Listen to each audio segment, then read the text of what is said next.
IPO में लगे बाद में उसको रखना चाहिए या लिस्टिंग गेन लेके निकल जाना चाहिए? तो एक लाइन का आंसर है कि लिस्टिंग गेन लो। आप 2 4 5 दिन 10 दिन कुछ भी रखो, लेकिन निकल जाओ एक बार।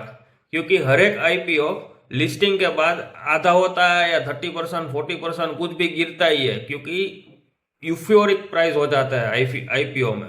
लेटेस्ट एग्जांपल हम देखें तो एनएसडीएल में सब कुछ अच्छा था, कंपनी बढ़िया थी, ग्रे मार्केट प्रीमियम अच्छा था, सब्सक्रिप्शन अच्छा था, डिमांड अच्छी थी। 800 का आईपीओ प्राइस था ऑलमोस्ट। लिस्टिंग के बाद 1400 तक गया था, लेकिन आज वापस 800 तक आ गया।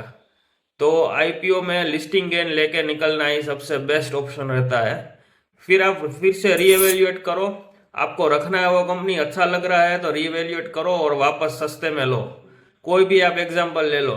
आप बोलोगे कि मल्टीबैगर रिटर्न मैंने थे बीएसई में और उसमें, लेकिन बीएसई की लिस्टिंग के बाद आप देखना वो भी 50% गिरा था, सीडीएसएल भी गिरा था, फिर बाद में 10x हुए थे, नो डाउट। लेकिन जब यूफोरिक प्राइस हो जाता है आईपीओ में तो निकलना सबसे बेस्ट ऑप्शन रहता है।